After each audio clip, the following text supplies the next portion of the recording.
বাংলাদেশ হিন্দু বৌদ্ধ খ্রিস্টান ঐক্য পরিষদ কেন্দ্রীয় কমিটির সাধারণ সম্পাদক অ্যাডভোকেট রানা দাশগুপ্তের বিরুদ্ধে মিথ্যা মামলা প্রত্যাহারের দাবিতে সমাবেশ অনুষ্ঠিত হয়েছে চট্টগ্রামে। এছাড়া বিভিন্ন জেলায় সংখ্যালঘু নেতৃবৃন্দের বিরুদ্ধে দায়ের করা মিথ্যা ও গায়েবী মামলা প্রত্যাহার সহ সারা দেশে সাম্প্রদায়িক সহিংসতার ঘটনা জাতিসংঘের তত্ত্বাবধানে নিরপেক্ষভাবে তদন্তের দাবিও জানানো হয় এ সমাবেশে। বিস্তারিত থাকছে চট্টগ্রাম নিজস্ব প্রতিনিধি রুমেন চৌধুরীর প্রতিবেদনে। শনিবার বিকালে নগরীর চেরাগী পাহাড় চত্বরে হিন্দু বৌদ্ধ ঐক্য পরিষদ, যুবক ঐক্য পরিষদ, মহিলা ঐক্য পরিষদ, শিক্ষক ঐক্য পরিষদ ও ছাত্র ঐক্য পরিষদের ব্যানারে কর্মসূচির আয়োজন করা হয়।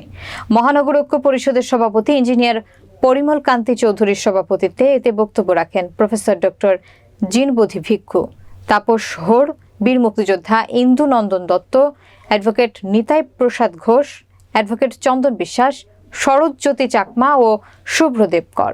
সবাই বক্তারা বলেন, দেশে প্রায় প্রতিদিন সনাতন সম্প্রদায়ের বাড়িঘর, দোকানপাট সহ বিভিন্ন প্রতিষ্ঠানে হামলা করা হচ্ছে।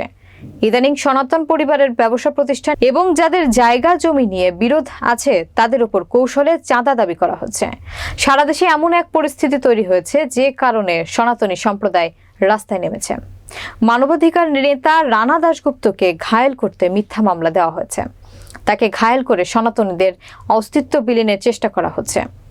এই মিথ্যা মামলা যদি প্রত্যাহার করা না হয়, যদি জেলে নেওয়ার চেষ্টা করা হয়, তাহলে সনাতনীরা রাস্তায় আছে এবং থাকবে। পরের সমাবেশ থেকে একটি প্রতিবাদ মিছিল বের করা হয়। মিছিলটি চেরাগী চত্বর থেকে শুরু হয়ে আন্দরকিল্লা মোড় হয়ে প্রেস ক্লাব চত্বরে এসে শেষ হয়।